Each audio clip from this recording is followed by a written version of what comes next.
Ce-ai făcut tu, mama? Ce-ai făcut aici? Ai găsit șervețelele. Ai găsit șervețelele și uite-te ce ai făcut, mama. Ce-ai făcut?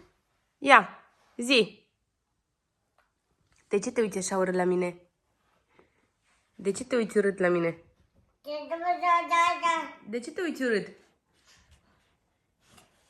Alex, ce ai făcut? Da.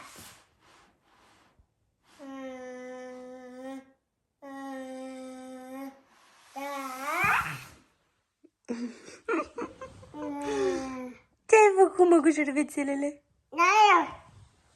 Ce ai făcut? Uite, ți talpa toată udă. Fii atent, mami, cum ai călcat pe șervețele. Hai să schimbăm ciorăpei.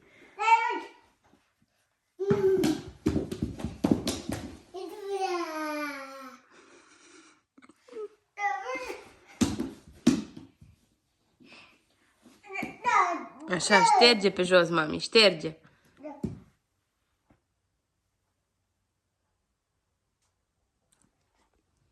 Nu-i voie, nu mai băga atâta, mami, în gură. Șterge pe jos, hai. Ștergi? Nu? De ce? De ce? Serios? Dar de ce zici asta? Serios?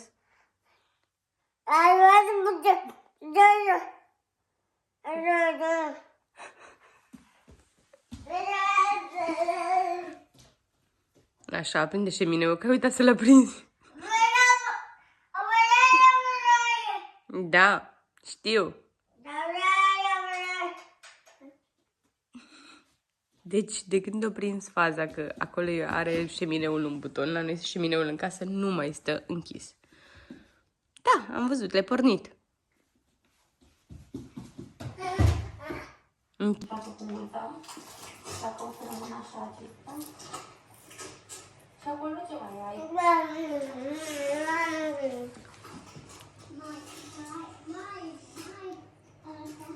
Ce e acolo? Deci, ca să vedeți ce înseamnă să nu fii ordonat. Eu, în general, sunt destul de ordonată, aș putea să zic. Doar că, în ultima perioadă, fiind și cu Alex și așa, nu am mai avut timp și nici răbdarea necesară să le pun toate la locul lor. Adică le puneam, dar nu așa cum ar trebui. Și în iulie, când a fost ziua lui Alexandru, am hotărât să-i facem ziua acasă.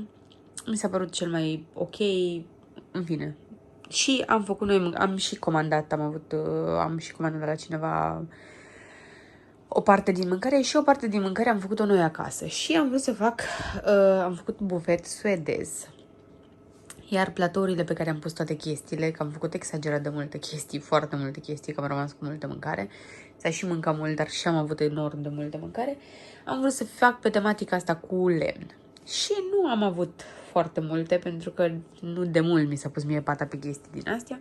Nu am avut foarte multe și am cumpărat atunci, dar tot nu au fost suficiente, adică am mai pus și din asta de porțelan și că și din alea am o grămadă. Iar după ce a trecut ziua lui Alexandru, m-am gândit, băi, evident vor veni și în viitor alte zile de naștere și nu știu ce, care le vom ține acasă. Și am zis, când vedeam câte o chestie faină, comandam sau cumpăram, în fine, comandam de pe net sau luam din magazinele fizice când vedeam ceva. Dar adică când le cumpăram, le puneam ba în sertarul ăla din bucătărie, ba în ăla, ba în cămara aici, ba nu știu ce și acum m-am pus și le-am pus cap la cap și mi-am dat seama că am cumpărat o groază de ele, efectiv o groază. Și asta înseamnă să nu ai, nu știu, să fii ordonat, să le pui toate acolo unde trebuie, să știi ce ai în casă, pentru că altfel cumperi, uitați, așa cum am cumpărat, eu cred că nici dacă firmă de catering aș avea, nu mi-ar trebui atâtea, dar în fine, am tot felul de din astea, așa, am luat pentru platouri. Aici jos tot felul de chestii din astea de pus o alună, o chestie. Aici are și tot felul de platouașe și chestii. Aici, în astea, sunt tot felul de chestii din astea la alte. Deci, sunt date foarte multe și stați că mai sunt în bucătărie, atât am reușit să scot. Dar, sincer, îmi este ciudă. E ciudă pentru că sunt prea multe. Deci, ele sunt foarte faine.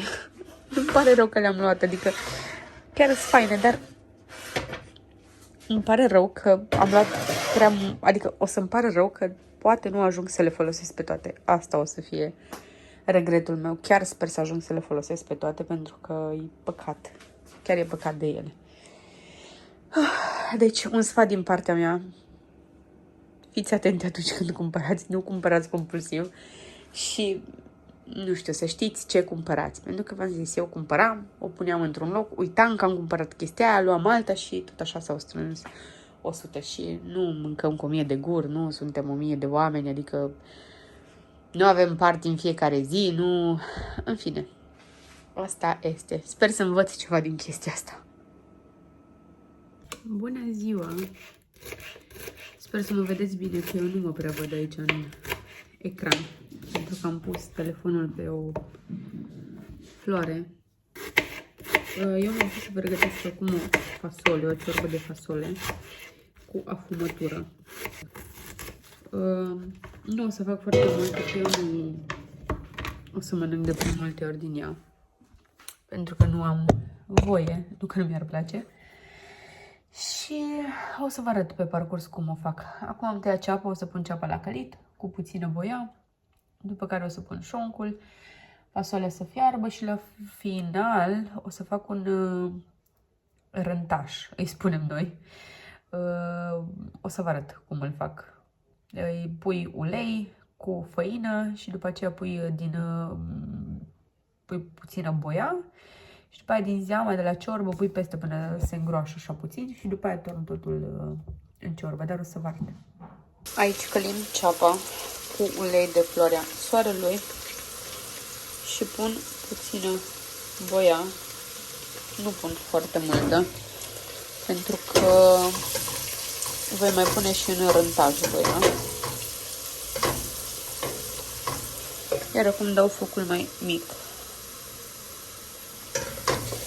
Și lăsăm să se ferească ceapa, după care vin cu fasolea, care am ținut-o în apă, cred că vreo 5 ore. Vin cu fasolea, cu șoncul, apă peste și las la fiert. Acesta este șoncul pe care o să-l folosesc. E efectiv șonc din acela de pe șonc. E carnea aceea din mijlocul șoncului, cum ar veni, care a fost mai crudă. Iar pentru că a fost mai crudă, nouă nu ne-a plăcut să o mâncăm așa, așa că am tăiat-o bucăți, am băgat-o bucăți mai mari, am băgat-o în congelator și când adică vreau să fac ceva mâncare cu afumătură, scot câte o bucățică. Cam așa arată. Aici am pus deja fasolea, iar acum venim cu șoncul.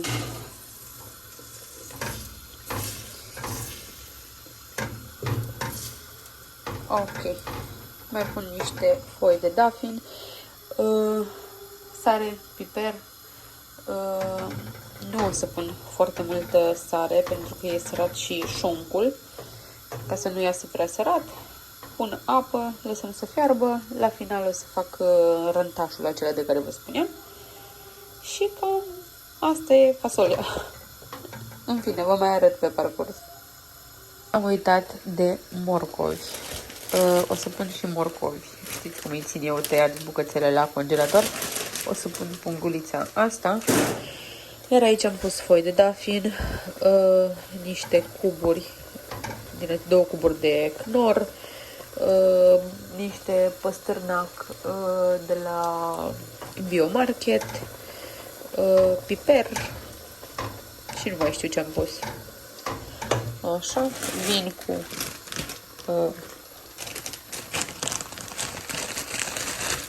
morcovii.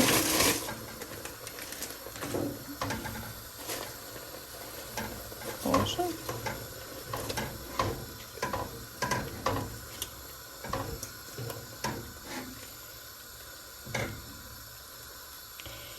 Și venim și cu apă. Cam așa. Iar acum o lăsăm să iarbă. Am terminat și ciorbița. Arată cam așa. Nu am mai reușit să filmez când am făcut rântașul, cum îi spun eu, pentru că un domnișor de aici nu m-a lăsat deloc. Da. Da. Cam așa arată ciorba. Practic, rântașul respectiv face ca zeama asta să fie mai, nu știu, mai cremoasă, să zic, și mai solidă puțin. Să nu fie chiar apă chioară. Arată foarte bine. Și am zis că nu vreau să fac multă și tot mi-a ieșit destul de mult. Dar asta este.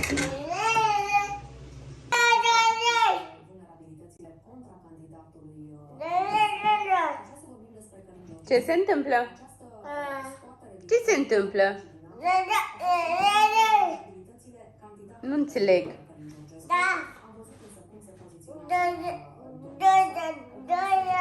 Vrei să mergem la băiță? Mergem la băiță? Hai, mergem la baie. Haide, mama, că uite, e 8:30. Mergem la nani? Vrei să mergem la nani? Vrei tu la nani? Vrei tu la nani, Blechi? Mami! Iubire!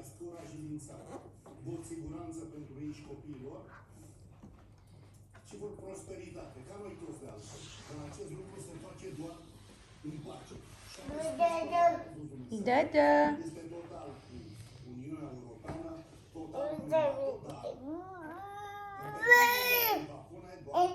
Dragă, dragă, faci mama. Frumos, dragă, dragă.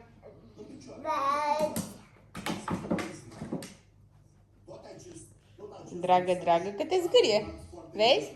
Da. Da?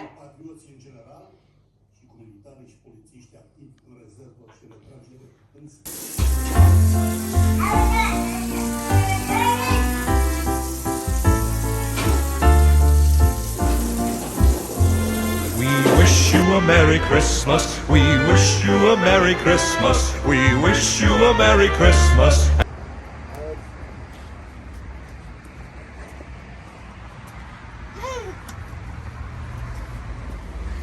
Hai, mamică, nu-i voie să stau jos. Tata! Hai la tata. Hai, du-te la tata. Du-te.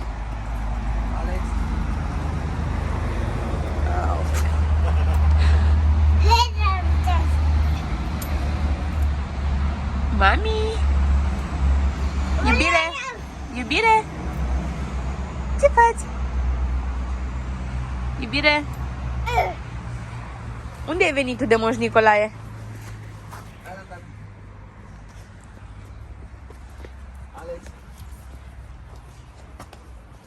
Unde ai venit tu de Moș Nicolae? La vaccin? Tata! Bună dimineața! Noi am venit la vaccin de Moș Nicolae și suntem tare agitați, așa-i? Iubire! Știi tu ce se întâmplă? Tata! Tata! S-ai picat pe gânduri, ești așa cu minte.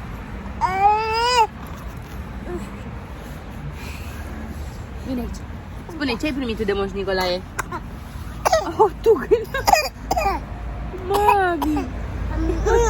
Mami, ce ai primit de Moș Nicolae? Ia spune. Ce jucării ai primit? Mami, ce jucării ai primit? Băi, dar și asta. Ce jucării ai primit de Moș Nicolae? Nu vrei să zici?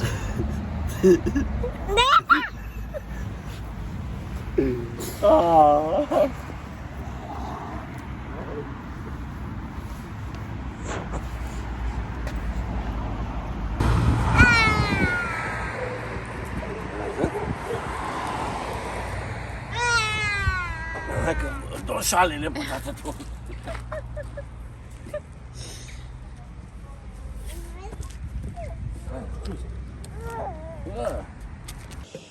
Haideți că am fost până la Lidl și vă arăt și vouă ce am cumpărat așa repede.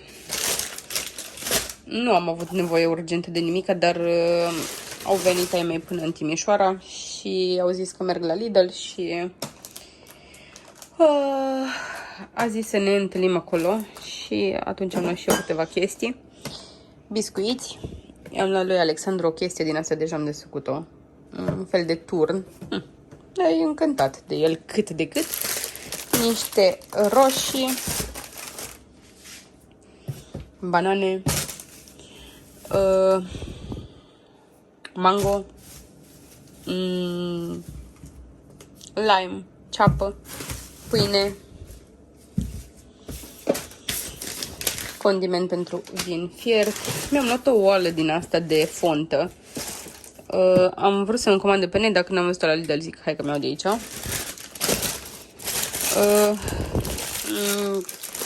Două chestii patiserii, biscuiți scund, șervețelele, veșnicele șervețele, niște semințe, banane. Am luat mai multe pentru că sunt verzi, o brânză feta, unul din ăla, un salam cu șuncă, parizer, mușchiuleți din piept de pui. Acum că e luna dulciurilor, ca să-i zicem așa, am luat o chestie din asta. Aici am luat o pulpă de curcan, esență de vanilie, niște usturoi, coajă de lămâie, parizer pentru Pinky și pentru negru, lapte pentru cafea, niște castraveți, șervețele, lapte pentru cafea din ăștia. Am mâncat Mihai. Pulpă de rață și aici avem un cartof dulce și cam atâta. Am mai luat și niște chestii, dar le-a pus Mihai pe scări. Puzzle-uri pentru Alexa. Haideți că vi le arăt. Sunt foarte faine, sunt din lemn. Ce faci, mama? Ăsta e turnul. E super fain. Și Alex pare încântat de el. Astea. Așa, așa și așa. Ok. Încet, mama. Mama, îți prind mâna. Cam asta e oala. Așa. Pare destul de ok. Acum nu știu dacă am făcut o alegere bună, că am luat-o pe roșu, mai era și pe negru. Dar, nu. Am zis că să nu fie pe negru. Ce, mama? Ești supărat că pleacă tata la lucru? Ce vrei? Ce dorești? Te iubesc.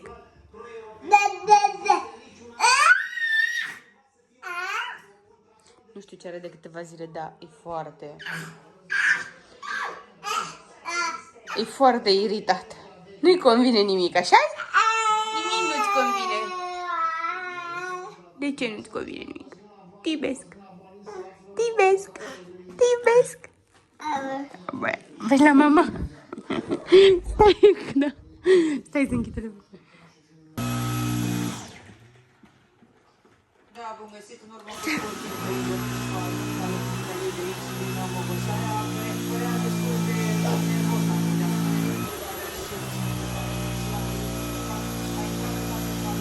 de declarații în fața presei. Știm că urmează ca la ora 21 să susțină.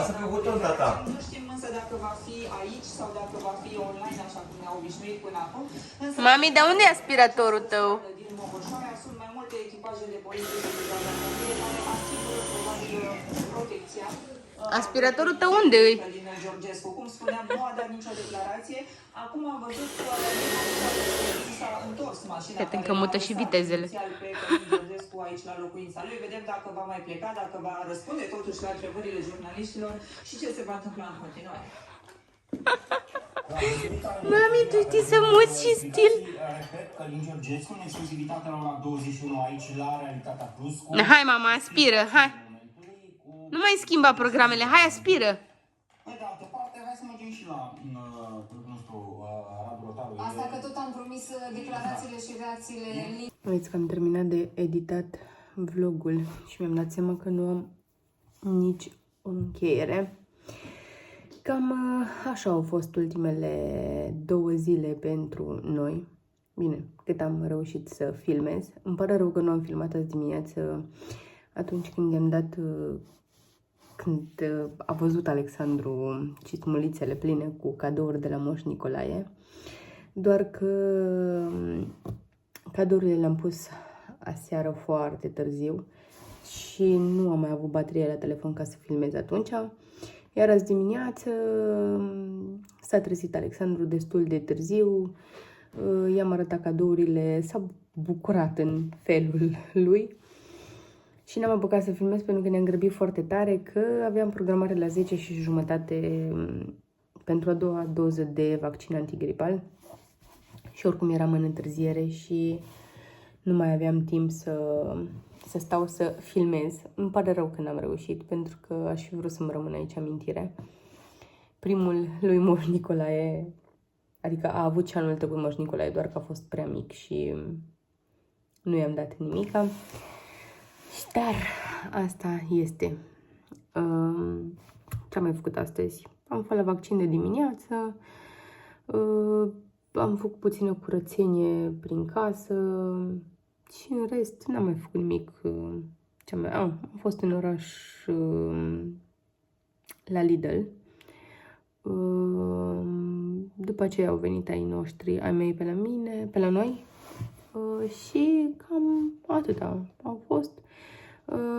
A venit o prietenă, dar nu a stat mult. Am băut voiam să zic un pahar de suc. Dar eu nu mai beau suc, un pahar de apă, eu iau un pahar de suc. Am povestit puțin, dar nu a stat mult, că și are un bebelaș și trebuia să plece soțul ei de acasă și s-a întors înapoi. Și cam atâta, cam asta a fost ziua. Mihai a plecat, acum este la lucru, lucrează de noapte. Eu l-am culcat pe Alexandru, i-am făcut băiță și acum cred că mă duc să fac un duș. Iar după aceea termin de editat vlogul ăsta și cred că o să mă pun la un film de Crăciun, dacă am răbdare. Vreau să mă pun să-mi fac și unghiile, deși nu știu cât chef am. Bine, nu fac mare lucru, o să-mi tai pielița și eventual îmi dau cu un Lucky in Color. Și cam atâta. Mâine am vrea să mergem la niște prieteni de-ai noștri, niște fini, că sunt și finii noștri. Vreau să mergem până la ei, dar nu știu dacă o să mergem până la urmă, adică să vedem ce planuri au și ei, adică am vorbit în principiu să mergem, dar s-ar putea să schimbe programul pentru că avem ceva probleme cu centrala și o să vină un domn instalator mâine să vadă centrala, dar dacă vine mai spre după masă, atunci când vrem să mergem noi la ei, poate nu o să mai ajungem, pentru că nu știm cât durează aici, după care ei vor pleca de acasă. În fine, o să vedem mâine și în rest cam atâta. Nu avem alte planuri pentru mâine. Trebuie să fac și ceva de mâncare, că nu mai avem și cu Alexandru pe aici. Bun. Cam ăsta a fost vlogmasul pe 2 zile, cred că 5 și 6, ziua 5 și 6. Și ne vedem în următorul vlogmas. Vă pup, vă mulțumesc din nou pentru fiecare vizualizare. Dacă nu v-ați abonat încă la canal, v-aș fi super recunoscătoare dacă ați face-o.